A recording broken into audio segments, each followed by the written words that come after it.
We were at that time from CDC, Community Development Center. We were mainly former UKM students, University Kebangsaan students. So we all stay around Kajang, and we decided that this is going to be our involvement with society, And we used to be very active with the plantation workers, and then we moved into factories, organizing factory workers. And Cheras was the nearest place to Kajang, where there were a lot of factories. We used to leaflet saksama, what we call it, on factory workers' rights and all that. That is when that we met Koyil Vani. This was, I think, somewhere in 97. And this was also during the peak of Ladang Bremer. There was a struggle of Ladang Bremer. And a lot of these people in Bremer also work in this Guppy plastic.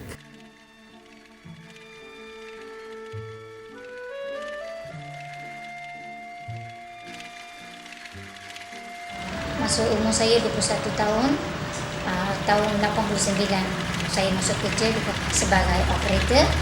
Gaji harian saya adalah RM6, contoh allowance RM1, RM7. So satu bulan saya dapat gaji lebih kurang 180 lah. Kita ada kenaikan gaji, ada satu tahun dia ada naik 50 sen, RM1 macam itulah. And then there was one day when we heard that the workers were asking for this 10 cents.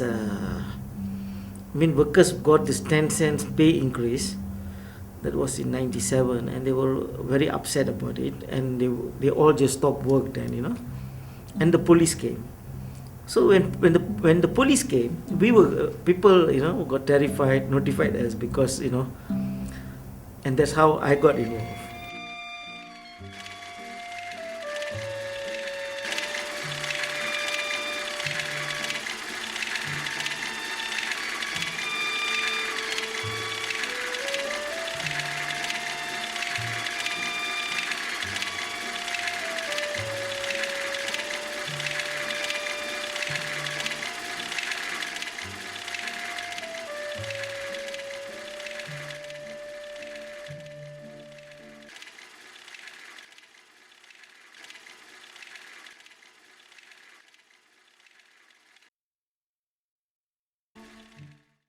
And then we met them, and they were all women, and interestingly, very brave women who wanted to,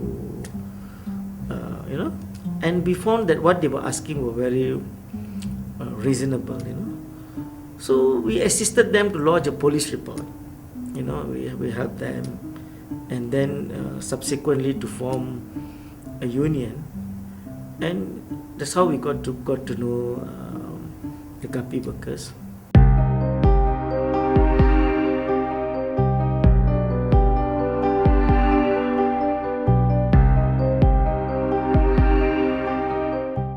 Tengok barang yang keluar dari mesin ada quality and quantity, tapi kita sebagai pekerja dia tak ada tengok quality pekerja. Macam mana kita kerja, kita bagi dia untungan banyak supaya dia boleh cari untung, tapi kita sebagai pekerja dia langsung tak ingat. So kenapa 9 tahun kita memang dah sabar kita tunggu. So masa itulah kita pun tak tahu macam mana nak tubuh kesatuan. Tanya dia kenapa kenaikan gaji macam ni. Lepas tu besok tu dibincang, pada masa tu dia tak dapat buat keputusan apa-apa lah. Dia cakap dekat kita apa hak kita untuk tanya pasal kenaikan gaji apa semua. Kalau betul you kalau macam mana dia cakap, kita tak ada hak sebagai pekerja, tak ada hak untuk tanya pasal gaji. Kalau betul you tubuhkan kesatuan lah. Dari situ kita orang pakat ramai-ramai untuk buat kesatuan lah pada masa tu. Kita tubuh union sebab kita mau buat berunding dengan majikan senang. Kalau pekerja ada problem, nak cakap dengan siapa? Kita tubuh union sebab ada orang nak cerita pasal problem pada majikan lagi senang. Itu bukan nak rosakkan dia punya company ke apa. Bukan masalah tu. Dia selalu salah faham. Kita buat union nak condemn dia punya company lah. Nak rosakkan dia punya pekerja lah, nak tukar fikiran kerja pekerja ke macam tu, dia ingat macam itulah. Tapi sebenarnya kita nak ringankan dia punya problem. Kalau ada kesatuan in-house, bermakna apa problem dia ada dengan pekerja, dia boleh panggil kita orang. Kita boleh berunding dengan dia. Sebab itulah kita tubuh union.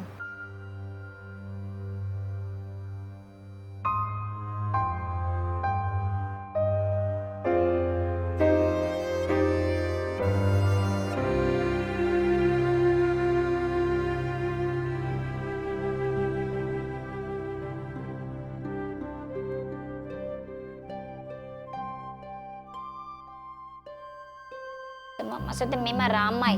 Semua pekerja, kita memang betul-betul marah dengan majikan.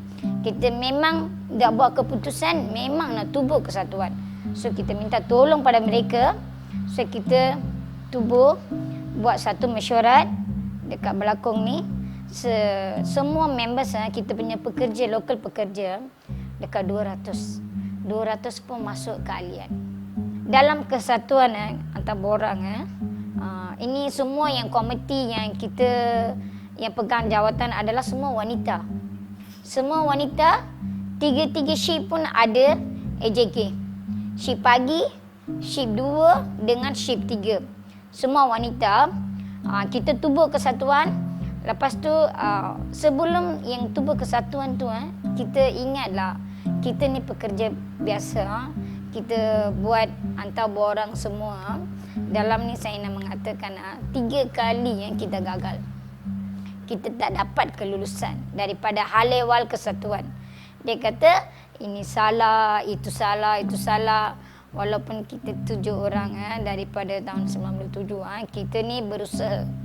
Walaupun kita ambil cuti, kawan-kawan kerja malam, diorang tak tidur tau. Habis kerja pukul 8, terus kita pergi hal ehwal. Pergi sana. Kita berusaha sampai kali yang keempat dan kita dapat juga kelulusan.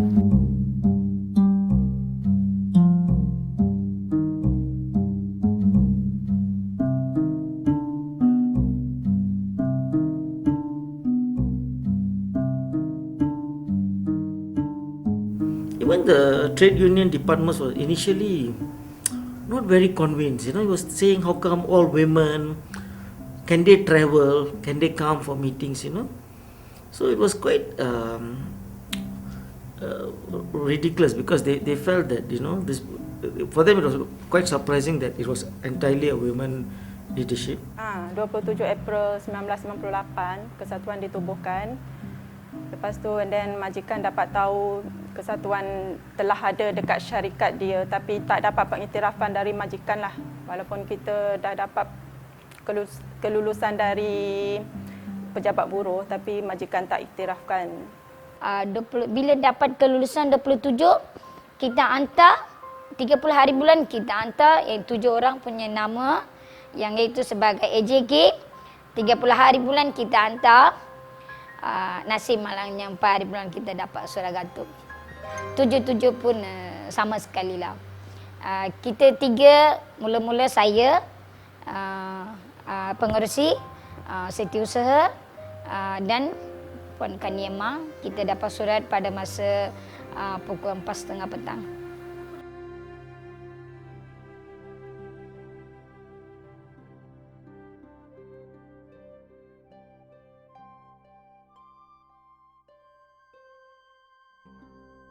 It also goes to show that that the employers have no tolerance for unions. And sometimes I wonder, what kind of protection does the government or the trade union registrar gives the trade unions? Because the minute they identify who are the leaders, the employers go and try to finish off the leaders. And it was very obvious here, And it was so obvious because initially the employer did not know who to catch. They know they're forming a union, they know people are working on it. But the minute there was one, we were told that we have to give the employer the list of the pro-tem committee. 4 days we gave the list. This is what the registrar advises. He said you must give them the list. If not, how does the employer know who to communicate with? And 4 days after we gave the list, that was in 98. I think it was the end of the last day of May we gave, and then 4 days after that, they were all suspended. The entire 7 members pro-tem committee was all of them suspended, and then subsequently 3 of them sacked. Without a domestic inquiry held.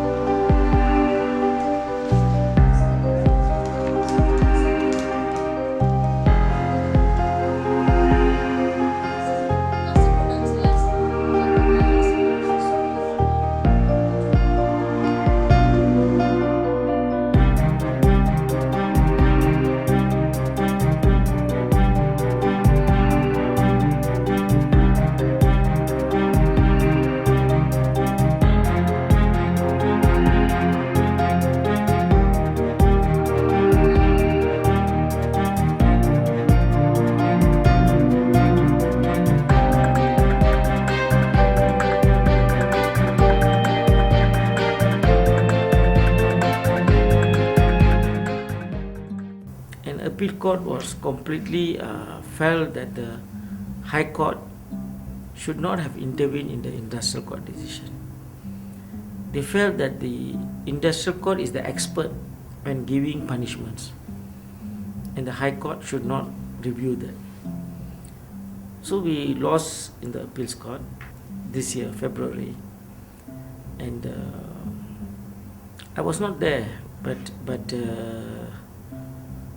I got a call saying Vani is crying, and it felt very bad because Vani is one of the very brave among the 3, and if she is crying, I thought something is wrong, so I met them, that they rushed and then they were left. I said, let's meet for lunch. I met them, but Vani said she was very angry with the judge. What kind of a judgment? She wanted to scream and all this. That was anger. And then we all thought it's the end of the struggle because we've lost. Leave application. Our lawyers told us that it's very hard to appeal in the federal court. I think it was a good fight, let's call it a day off, And then we talked to the workers and said, how? Should we fight? They said, yes. And let's take it on, And then our lawyer said it's going to cost you money. It's going to be very difficult. Chances of winning is low, and you need to put out money. And then they felt that we fought all the way. Let's fight on. So we wrote to many people, came forward and donated money, and we managed to collect enough money to file the case in the. Our lawyers were very kind. They just wanted some money, which was 5,000, which we managed to collect within about 3-4 days. Many NGOs, individuals came and gave money. Some gave 50 ringgit, 100 ringgit. Some other workers also collected money. Some functions, 10 ringgit.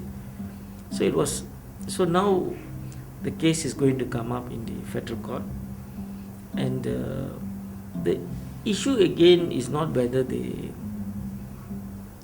win or lose. It's a very serious injustice has been done to normal women who got they're not great union. They did not, who wanted to form a union to safeguard the interests of the workers, and they get sacked. The amount of letters they have sent, dozens of letters to the trade union department, dozens of letters to the industrial relation department, amount of memorandums they have sent, and so many times, it's ridiculous that these women are just victimized simply because they want to form a union, and the courts have really been unfair to them, and I think that. I've known many cases of high-profile unionists losing, but this is 3 women, with their friends,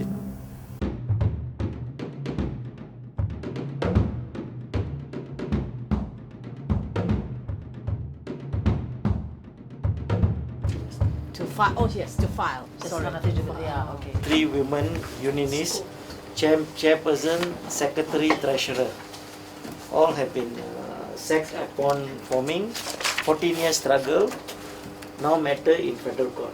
Industrial court we lost because the chairman refused to recognize union busting, although there was an blatant admission from the company during the testimony.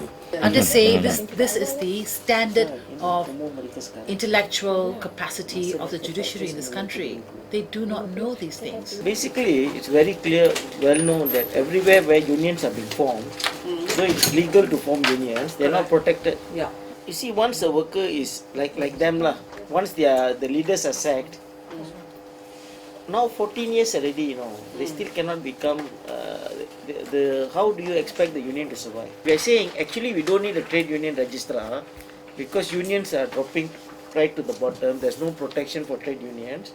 Might as well close down this department, wasting public money. So I want to know whether, because in registrar societies, they don't have the power to investigate. I don't know what kind of powers. Recognition comes under RTU. But if you're going to say the trade union registrar is not functioning, we need to know how they can function. Yeah. Or we can say they cannot function because we need to give them more powers, whatever, But we have to also show that the trade union registrar are actively siding with the employer and closing down. The sector for misconduct, that you were carrying out union activities during working hours.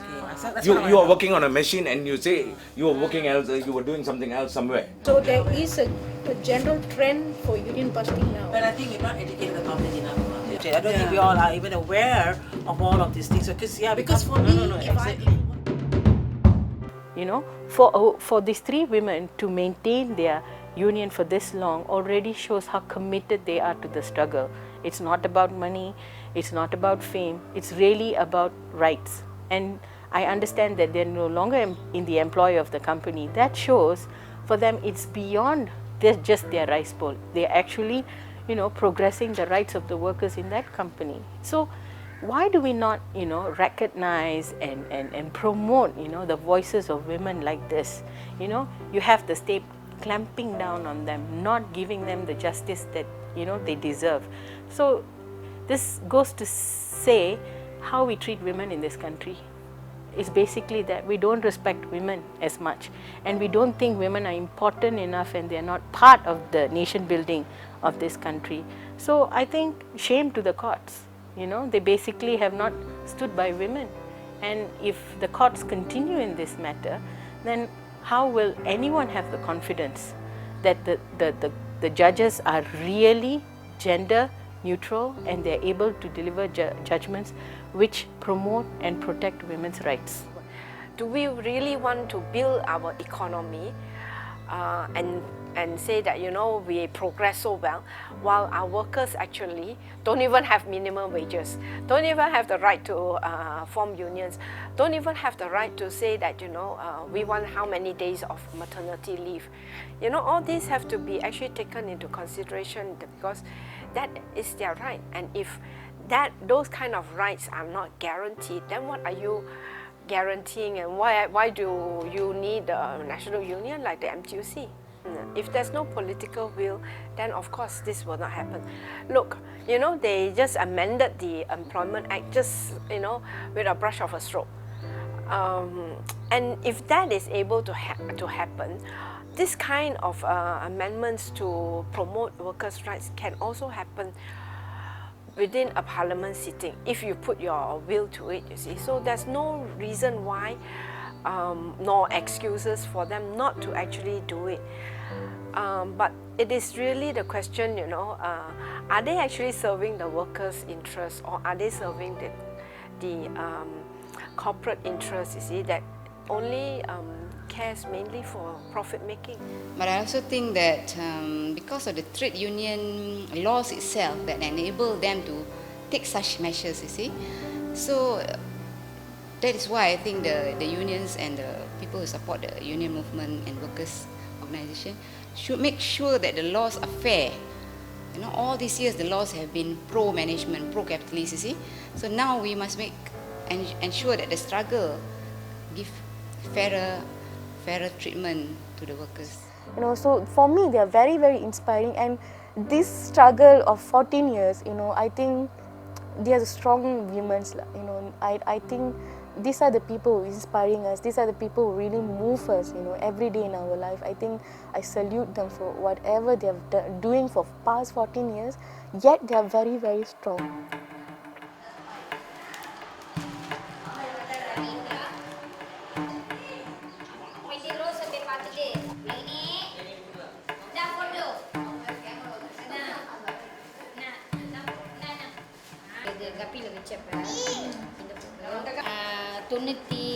Same lah 91 தான் வேணா அப்படின்னு சொன்னப்ப support பண்ணாருல Kapila வந்து ஆளுங்களை பார்க்குறப்ப second ஷிஃப்டா second shift இதெல்லாம் வந்துட்டு நம்ம ஃபர்ஸ்ட் வந்து கப்பில ஆளுங்களை பார்க்க போகிறப்ப நம்ம எப்போதும் ஒவ்வொரு 2 மாதத்துக்கு ஒரு வாட்டி நம்ம ப்ரைக்கு போவோம் பாருங்க.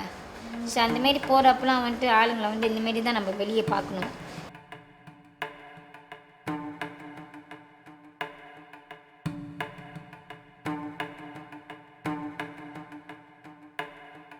வாட்டி நம்ம ப்ரைக்கு போவோம் பாருங்க.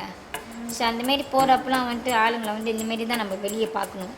அவங்களோட வேலை முடிஞ்சு வராங்கள்ல, லஞ்ச் அவரு, தென் வேலை முடிஞ்சு வருது, இந்தமாரி டைமில் ஆளுங்களை பார்க்குறது. இது வந்து இந்த ஷிஃப்ட்டு மாறுதில்ல, ஷிஃப்ட்டு மாறுறப்ப ஒன்று காலை ஷிஃப்ட்டுனா இது மத்தியான ஷிஃப்ட்லாம். ஸோ நம்ம அது வரைக்கும் அங்கேயே இருப்போம். நம்ம கமிட்டிலாம் வந்துட்டு இப்படி தான் வெளியே உட்காந்துருப்போம் அந்த வெயிலில், அந்த கல்லுலலாம். ஸோ நம்ம வந்து அந்த டைம் பார்க்காம காலையிலேருந்து அங்கேயே உக்காந்துருப்போம் அது வெளியே. அந்த மத்தியானம் லஞ்சு வரைக்கும் 4 ஹவர் வருதுல்ல, ஸோ உக்காந்துருப்போம்லாம்.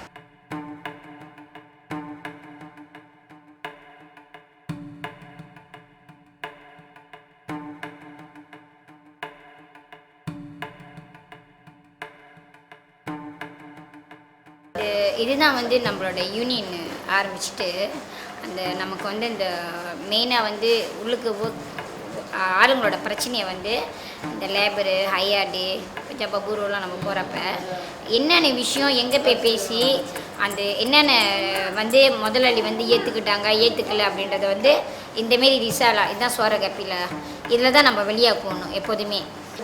கப்பியில் வந்துட்டு தமிழாள் மலைக்காரவங்க சீனவங்களாம் இருக்கிறதுனால அதை மலையில் வெளியாக்குவோம். அப்புறம் சைனீஸ் உள்ளவங்களுக்கு வந்துட்டு சீனத்தில்.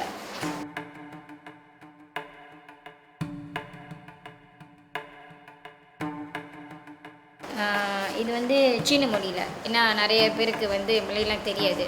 சீன மொழியில் தொழிலாளர்களோட பிரச்சனைகள்லாம் வந்துட்டு நிறைய பிரச்சனைகள் வந்துட்டு எப்போதுமே பஜாபபுரு ஐஆர்டி அப்புறம் இந்த ஹாலே வாழ்க்கை சத்துவான்லாம் இருக்குல்ல, அங்கெல்லாம் நம்ம போயிட்டு வெளியே இருந்துக்கிட்டு யாரை போய் பார்க்குறோம், என்ன மாதிரி நம்ம பேசுகிறோம், அவங்களோட சலுகைகள்லாம் கிடைக்கிறப்ப சும்மா வந்து கிடைக்காது. இவங்களை கூப்பிட்டு நம்ம பேசுகிறதுனால சில நன்மைகள்லாம் கிடைக்கிறதில்ல. இதெல்லாம் வந்துட்டு அந்த அந்த முக்கியமான விஷயங்கள்லாம் வந்து நம்ம இதில் வெளியாக்குங்களா, யாரை போய் பார்த்தனால நமக்கு இதெல்லாம் கிடச்சிச்சு அப்படின்னு. அதனால தான் அந்த சோர கப்பி.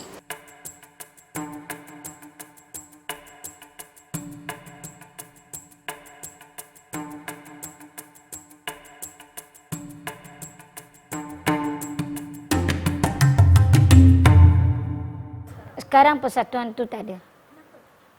Sebab aktiviti yang komiti baru tak ada. Yang tahun 2008 kita orang 3 ni sudah letak jawatan. So tak ada orang nak ambil alih. Ada tapi dia tak datang nak berunding. Tak ada aktif. So union tu last dia mati macam tu je lah. So yang tubuh kesatuan tu bukan senang, susah. 14 tahun lah perjuangan kita sekarang, sampai sekarang. Sebab saya nak buktikan kita tak bersalah. Tubuh kesatuan tak bersalah kan. Tapi kenapa dia buang kita tanpa sebab macam ni. Cakap kita buat perkara yang kita tak buat lah. Dia tuduh kita macam-macam lah. Jadinya saya pun malu juga dengan dia orang kan. Dengan pekerja semualah. Jadinya kita pun teruskan perjuangan kita sampai kita boleh dapat masuk kerja balik, buktikan pada dia orang kita kena buang kerja sebab tubuhkan kesatuan. Itulah. 14 tahun. Berhenti kerja 98 sampai 2012 masih berjuang lagi. Kita tak nak give up lah. Tak ada putus asa lagi. Mesti mau menang jugalah. Kita orang nak jadi satu contoh pada semua. Lagi satu, kita ni semua perempuan. Tiap-tiap kali kita pergi awal buat aduan, dia orang semua admire kita, orang cakap, wah semua wanita berjuang ya. Cakap macam tu, tapi tak ada pun sokong kita. Apa boleh buat? Sekarang union sudah jadi macam ni. Sebenarnya bukan pekerja yang takut. Yang kasih takut itu majikan. Majikan yang kasih ugut dia. Kalau you masuk union, you pun jadi macam orang yang 3 orang tu buang kerja. Kita tiga-tiga ni macam, apa dia kata, wanted list lah. Dia letak kita punya gambar dalam kilang pun sekali. Ada masa kita buang kerja, dia letak gambar kita dalam kilang. Bagi orang tahu ini 3 orang kena buang kerja sebab tubuh union. So kita mau bukti lah, kita ni bukan musuh tau. Kita buat ini semua for kita punya right. Union right. Jangan takut buat. Apa you ingat, you nak buat, hati you cakap you betul, you buat. Jangan takut dengan majikan. Sampai akhir kita berjuang. Satu adalah memang sedih lah sebab kita wanita, yang 7 pun wanita, walaupun kita memang berusaha, yang saya mengucapkan kepada kawan-kawan lah, mereka ni memang tegas, yang kuat, walaupun mereka ada keluarga, ada suami, anak, semua ada. Mereka datang juga untuk berusaha untuk memajukan kesatuan. Tapi bila kita tahu kesatuan ni mati macam tu juga, memang sedih lah. Memang sedih. Itu yang tadi saya maksudkan. Kalau kesatuan tu nak hidup, mesti hal ehwal kesatuan kena tolong. Sebab kita adalah pekerja. Kita tak tahu banyak cara-cara apa ni, kita tak tahu. So kena memang macam mana kita rasa kalau orang yang kita sayang, orang yang meninggal tu macam mana. So memang sedih macam itulah.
MalaysiaKini.com. Pada Malaysia Kini. Pada Malaysia Kini.